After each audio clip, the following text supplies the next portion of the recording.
Thanks for staying with us. It's time to go to the press now and lift off from the press what headlines they are this morning.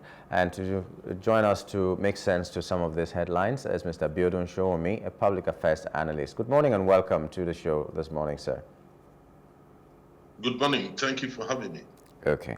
We're beginning with the Punch newspaper, and the leading headline there is Rivers Emergency Rule. Federal government deploys 10,000 troops against vandals as opposition NLC protests in Rivers.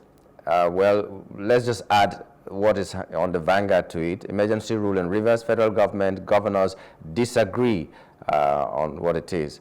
On the Nation, it says federal government indicts Fubara in bombing of oil pipeline. Okay. Very funny. So let's go to this. Rivers emergency rule is what we're looking at right now. Federal government deploys 10,000 troops against vandals as opposition NLC protests.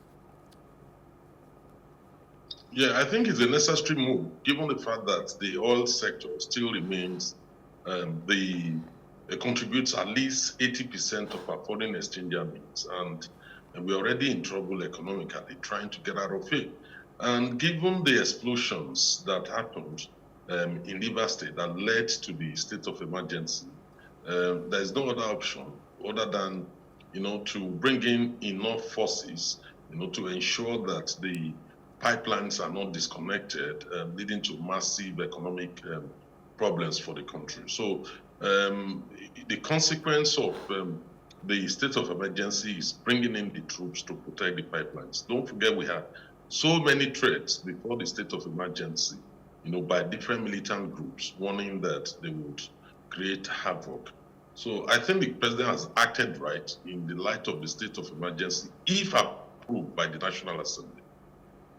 Well, but is it not approved? Because they should be in the state already. Fresh explosions in Rivers, PDP protests as AGF, APC threaten emergency rule extension. Okay, so parties are now threatening that. At least like it's a party thing that we want to show you that we have the strength to do what we're going to do. And I'm worried about the fact that, well, okay, it's emergency rule, these things are necessary, but the much needed troops, 10,000 of them, I'm just wondering what 10,000 of these troops could do in Sambisa Forest, and it has never been done that way, and they are being deployed to River State to ostensibly protect the pipelines. I don't know. That's my worry. The terrains are different.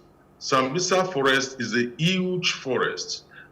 You won't believe it is even bigger than some states in Nigeria in terms of the landmass of the Sambisa Forest. Now, when you look at Rivers, the problem is totally different. We have many of the pipelines, on the creeks, and some of them on the ground, and they should be protected from vandals and militants who might want to sabotage the economy. So having 10,000 troops in a state is quite a lot if their primary task is to protect pipelines from vandalism or from any form of damage by those who have threatened to do that. So a lot will still need to be done, and fortunately the administrator in Rivers State currently, it's a naval officer, so he will rightly know how to deal with the situation in the creek. He's a very experienced officer. Again, I will add that everything still depends on the National Assembly today, ratifying the decision taken to impose a state of emergency. But what implication will this be, mopping up 10,000 troops to just go to River State? What implication will it be security-wise? Not just for Rivers, I'm talking about Nigeria as a whole. After these people are removed from action to go to River State and guard pipelines. Well, 10,000 soldiers is just about a fifth of the 1/15th of the population of the Nigerian soldiers. We already have soldiers battling insurgency there right at the same time. Yes, one would ask a question whether we needed to have another front, but this is even more worrying, given the fact that it will affect virtually everybody in the country if the pipelines are brought down and oil production grinds to a halt, or we are back to where we used to be, 900,000 barrels a day. And in that event, we will not feel it because there'll be no foreign exchange, dollars, to do importation, either for manufacturing industries or to even meet our obligations, our debt repayment. So the whole country will be affected by it, not just by actions of a state being affected just by actions like in the Northeast. So in this case, is a real imminent threat, to the national economy and the well-being of every Nigerian. So I think 10,000 troops, yes, may be able to do the job, but at the same time, political measures have to be taken with a view to get all the gladiators, the principal actors in this case, the House of Assembly and the governor, to see the reason why they have to ensure there's peace in Rivers State. Okay, but what about that headline on The Nation that says federal government indicts Fubara in bombing of oil pipelines? Is this not too hasty? Well, I don't know the evidence The Nation has, but what I know is in public domain. Immediately after the Supreme Court judgment, Fubara himself, made some subtle threats about getting the boys at the right time, informing them of what to do, and that he would lead them. And it was clear in the midst, he said all this in the midst of threats coming from militant groups and non-militants, including Asari Dokubo, including, John National Council and some others who were threatening fire and brimstone should Fubara be impeached, and they threatened to blow up all the installations. Fubara never at any time cautioned them against those utterances. And when in reality, a week after the bombing started, we had the attack on Trans-Abadi pipeline in the morning, and Fubara still not said anything. I would have expected, the governor, being the chief security officer of the state, to at least condemn that action, no matter who perpetrated it. Is a clear and imminent threat, not only to Rivers State, but to the economy of Nigeria. The governor did not say anything.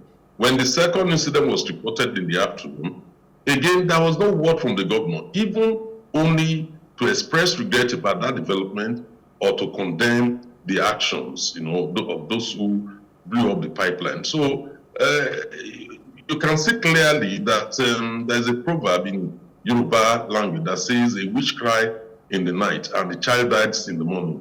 Who does not know that the witch, kills the child? Maybe that's from where a nation is coming from, I don't know. But don't forget, 2 people were arrested in connection with these pipeline bombings, and an investigation has been going on. So maybe they have some other information which I don't have. But the little in public domain, indicates a kind of circumstantial evidence of either conspiracy or linkage or inaction on the part of the government, to what happened. I've heard some very damning utterances from people, other actors, especially in this crisis in Rivers State, and nothing has been done about them and to them, and they're still waxing even stronger as we speak right now. So why was that because it's just the same like when it was very close to election time. Some people made some comments and they were arrested. Others made some comments which they carried out when the time came, and the police came out and said that they were joking. So I don't know why it is a selective kind of thing when you're dealing with people who are causing uprising, inciting the public, or making speeches that people will feel that they are not good enough for our unity as a country and for our peace as a country. Yes, I agree with you, but we should always look at the facts clearly and then differentiate from those who are making it. It's a different thing to have a NURTW or a thug or an area boy making threats, and it's a different thing for a governor who has sworn to an oath to make the same threat. Or a minister. Situations. Or a minister. In the case, let me address it squarely, and I was also of that view until when I had the Attorney General. I actually watched it in the afternoon on NTA, and I had to think about what the Attorney General said. Of course, it made sense to me.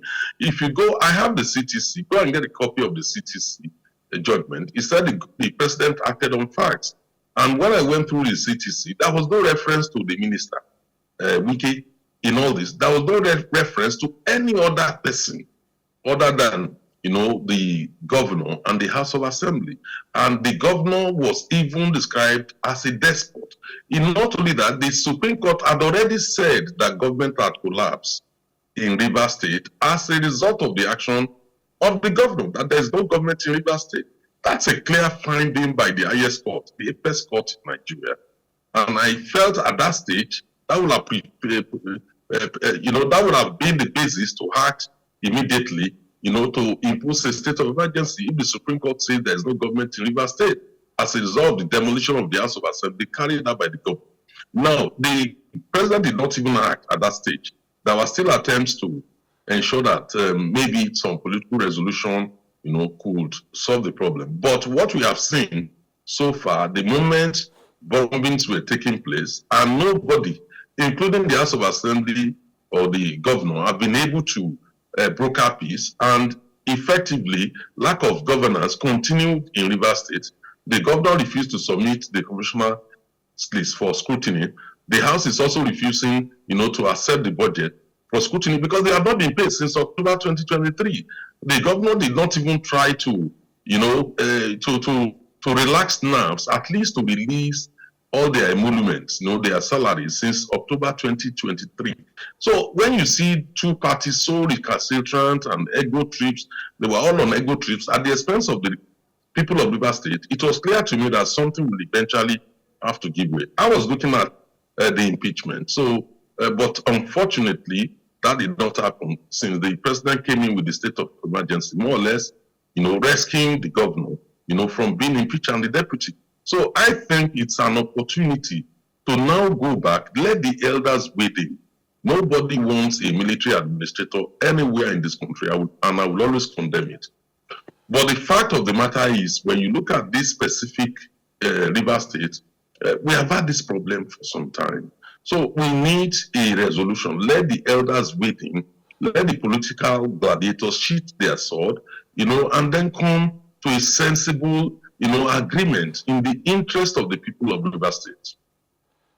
Okay, let's leave that Rivers State for now and go to other headlines because there are many this morning. Okay. Now, there is another headline here about, I'm trying to get it out, sorry. Okay. Naira for crude. Fuel price hikes looms as Dangote NNPCL talks fail. Now that will concern every Nigerian because there's a possibility the fuel price will go high. And for some weeks now, people have been applauding the fact that there is a price war inside that in that sector. So everybody will be better for it if this war continues. NNPCL will reduce price today, Dangote will reduce price tomorrow. But this one shows us that it may not even be that the price reduction is out of fear that the other person will run you out of business. It's within your power to just say, I will stop supplying fuel to Nigeria and begin to do whatever I want to do. I don't know if you understand what I'm saying, but there is no price war. Dangote can do and undo, and then I'm concerned about why the crude for Naira or Naira for crude will be stopped. That deal will be stopped. What the implications are, what the complexities are that are making this deal so difficult to just make it a walkover. Yes, the issue of Naira for crude is quite, in my own view, a palliative step taken at that stage by Mr. President. It is quite clear that we are in trouble due to the activities of past administration. When our crude oil barrels of crude oil, where millions of barrels of crude oil were pledged, yet to be produced, were pledged to obtain loans. And consequently, we are in this situation. We know, well, I know that maybe by the end of June, we should be coming out of this gradually. So it is called forward contracts. And since that had happened, the Tinubu administration had no choice but to respond to it.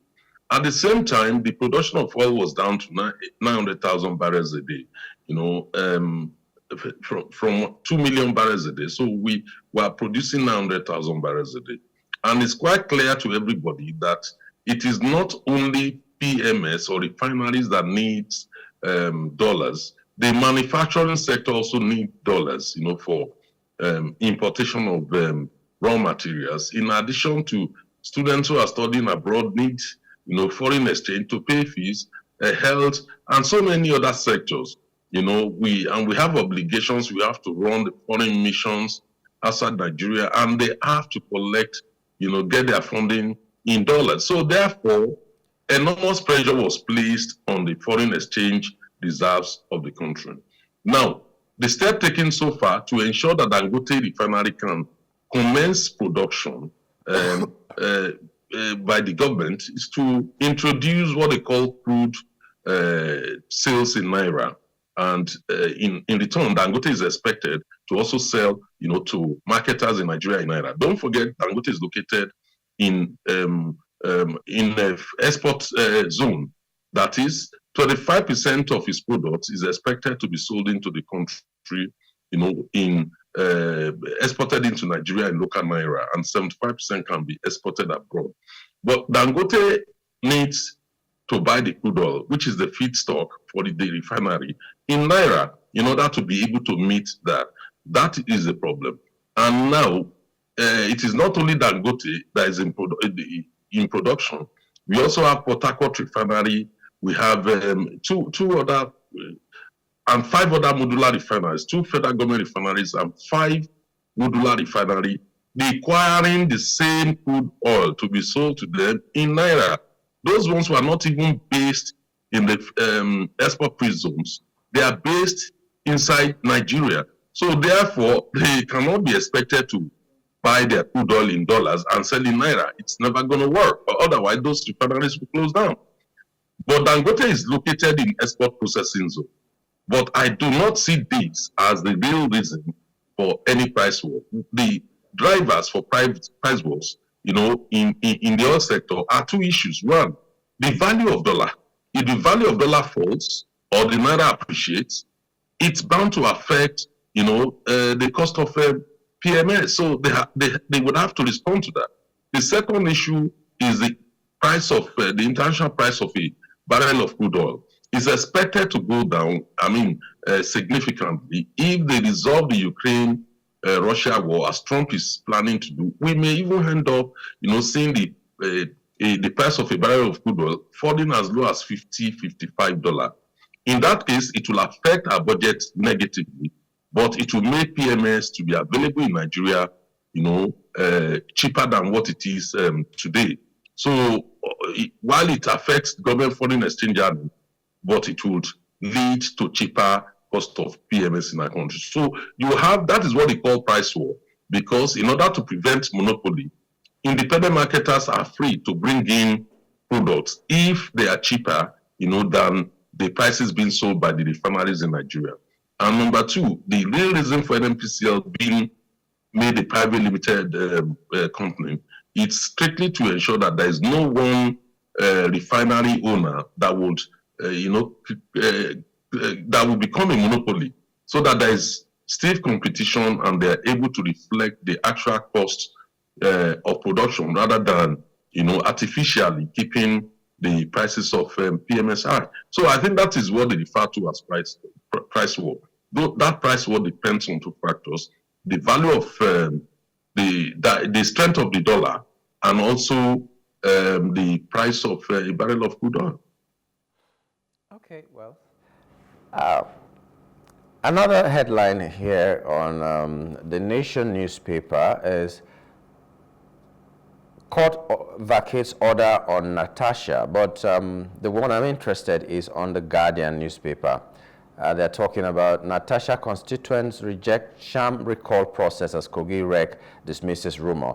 I watched a video yesterday where people were standing in a line to go sign a petition to recall Natasha Akpoti. I hear it is happening in her constituency right now, and I'd like you to speak to that. Even though the INEC has said that's a rumor and all that, but we've seen people doing that. We've seen videos on the social media here and there talking about the recall of Natasha for whatever crime that she may have committed. I'd like you to speak to that.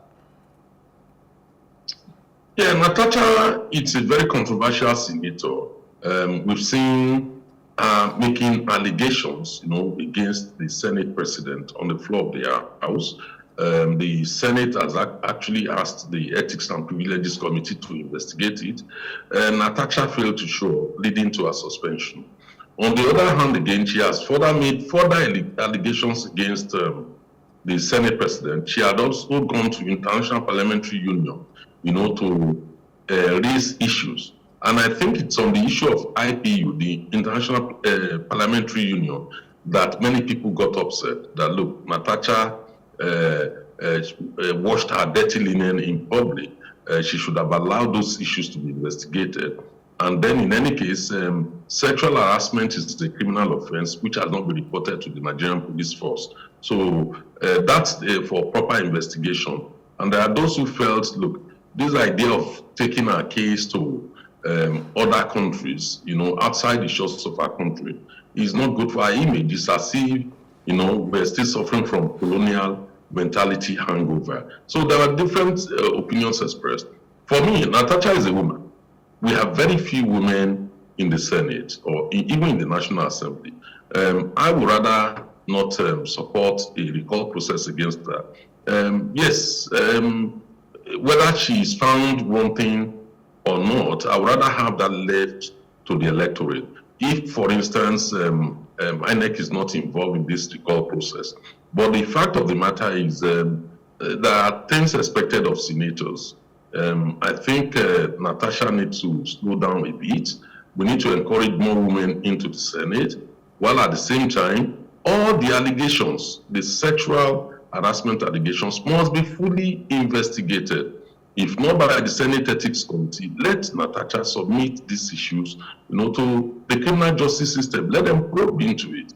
And if the Senate president is found wanting, he should actually be prosecuted. That is the best way, to protect Natasha's image, and is also the best way to ensure that women are not harassed. I'm not saying the Senate president is guilty of it. These are just mere allegations. But except they are properly proved and processed through the criminal justice system, we will never know the truth. I mean, the bottom line is we will continue to hear from A and from B. It's like media war rather than, criminal justice investigation.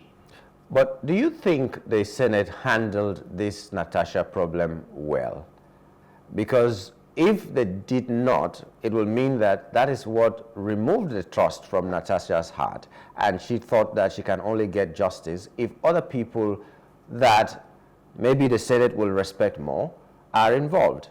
Because so many times things happen, and until you run to the international community or you begin to make noise so that the international community hears you, you will not get justice. So do you think the Senate really handled this well?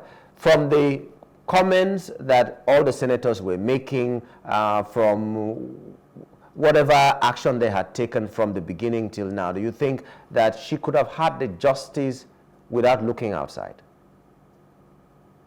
We should not forget where this started from. Natasha's seat was reallocated. She was given a new seat in line with the Senate rules.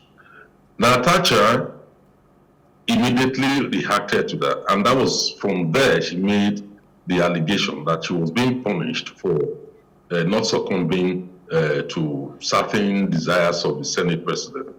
And she went as far as alleging that she went to the Senate president's house with her husband, and that he was making, suggestive actions, towards her, which many people found so difficult that in the presence of the husband is present in the house, The fact of the matter is, she reacted. She felt she was being punished. But we have also heard from other senators or former senators. Itagiwa has spoken, Senator Florence Itagiwa spoke. We have heard from the First Lady also, who was also a senator, you know, and they've all said, look, that is how the Senate behave. And the fact is, anybody's seats can be reallocated. They have their issue of ranking, and that the Senate president, you know, is within his right to, you know, order that Natasha's seat should be moved backwards. She was not removed from the Senate at that point in time. She was not suspended, but just a change of seat led to those allegations. I know it's about perception. If Natasha felt, you know, she's been harassed, she will think that way, that maybe that action was taken, you know, as part of the harassment. But the fact of the matter is, we have heard from other senators, sitting and past senators, say that, look, that's a routine thing in the Senate. I think Natasha may not be too familiar. Don't forget, she's a first-time senator. She may not be too familiar with all the workings of the Senate, and we saw that evidenced, you know, by the way she submitted her petition, which was faulted on technical grounds. Yes, she has since complied, and they submitted another one which conforms with the rules of the Senate. So we should always forgive Natasha to some extent that she's a first-timer in the Senate. Okay, well, we hope for the best for Nigeria as a whole, and we hope that our image can be better in the international community, and we hope that Nigerians will be concerned about our image and behave rightly. It doesn't have to be Natasha, it doesn't have to be a senator, it doesn't have to be anybody else, but anybody who has the opportunity to showcase Nigeria in a better light should do that instead of bringing us down. We'd like to thank you, Mr. Sowunmi, for coming on the program this morning.